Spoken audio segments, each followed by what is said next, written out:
মানুষের মন জয় করতে পারলে সে এমনি নেতা হয়ে যায়। এটার জন্য ব্যানার ফেস্টুনের কোনো প্রয়োজন নেই। জুলাই বিপ্লবের ঐতিহাসিক আন্দোলনের পর ছাত্র সমাজ কাঁধে তুলে নেয় দেশের সৌন্দর্য বর্ধনের দায়িত্ব। রাস্তার সকল ব্যানার ফেস্টুন অপসারণ করে পরিষ্কার করে রাস্তার সকল আবর্জনা।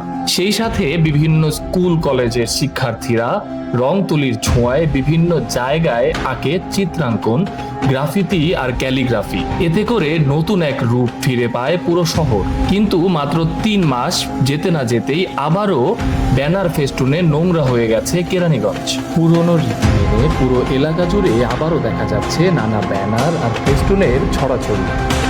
আমরা ভেবেছিলাম যে আন্দোলন করার পর হয়তো আওয়ামী লীগ যাওয়ার পরে এগুলো আর থাকবে না, যারা নতুন করে আসবে বা ছাত্রদের এই আন্দোলনকে সবাই একটা মর্যাদার চোখে দেখবে, তাদের এই কষ্টটাকে সবাই একটা মর্যাদা দিবে। কিন্তু আমরা এটার প্রতিফলন একদমই দেখতে পাচ্ছি না, কারণ সব কিছু আবার আগের মতোই।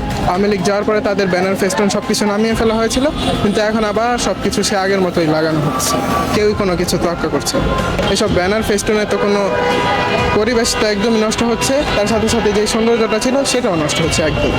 অনেক জায়গায় শিক্ষার্থীদের আঁকা গ্রাফিতিগুলো ঢেকে গেছে ব্যানার আর ফেস্টুনের পেছন। আমরা জুলাই বিপ্লবের পরে যে গ্রাফিকগুলো অঙ্কন করা হয়েছে, তারা দেশটা নতুনভাবে সাজাইতে চেষ্টা করছে। যে আমাদের দেশটা আগে অনেক অন্যরকম ছিল, এখন আমরা নতুনভাবে সাজাইতে চাইতেছি।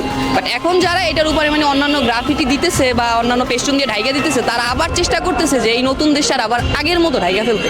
অবশ্যই তাদের সচেতন হওয়া উচিত যে এটা হয়তো জনগণ ছিল, বাট স্টুডেন্টের লড়াইয়ের জন্য আবার দেশটা নতুন করে স্বাধীন হয়েছে, স্বাধীনতা আবার আনছে। তো এটা তাদের মাথায় রাখা উচিত, এটা ধরে রাখা উচিত, ঐক্যমত পোষণ করে এটা তাদের ধরে রাখা উচিত যে যেটা আমরা করতেছি এটা ঠিক না। এদিকে দেশের অন্যতম রাজনৈতিক দল বিএনপির কেন্দ্র থেকে 13 নভেম্বর বিকালের মধ্যে সব ব্যানার ও ফেস্টুন সরানোর নির্দেশ থাকলেও এই নির্দেশের কোনো তোয়াক্কাই করেনি কেরানীগঞ্জের নেতারা। বেশিরভাগ ব্যানার এখনো রয়ে গেছে আগের জায়গায়, যা নিয়ে ক্ষোভ প্রকাশ করেছেন সাধারণ জনতা।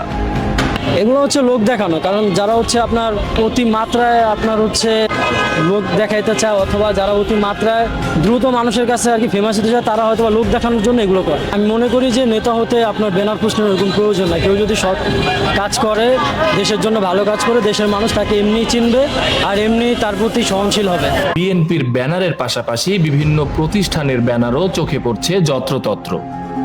রাস্তায় বিভিন্ন স্থানে লন্ডন স্কুল অফ ইংলিশ নামক একটি প্রতিষ্ঠানের একাধিক ব্যানার দেখে তাদের সাথে যোগাযোগ করা হলে প্রতিষ্ঠানটির চেয়ারম্যান বলেন, এই গ্রাফিতিগুলো শিক্ষার্থীদের আবেগের বহিঃপ্রকাশ, সেগুলো ব্যানার ফেস্টুনে ঢেকে দেওয়া উচিত হয়নি।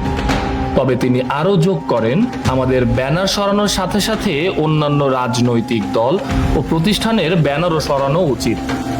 এ বিষয়ে কথা বলার জন্য বিএনপির দায়িত্বশীল একাধিক নেতার সাথে মুঠোফোনে যোগাযোগ করার চেষ্টা করা হলেও তাদের পাওয়া যায়। আবর্জনা আর পোস্টারের শহরে শুভ বুদ্ধির উদয় হোক পোস্টারম্যানদের, এমনটি কামনা করছেন সর্বস্তরের জনতা। নাজমুল ইসলাম হৃদয়, কেরানীগঞ্জের আলো।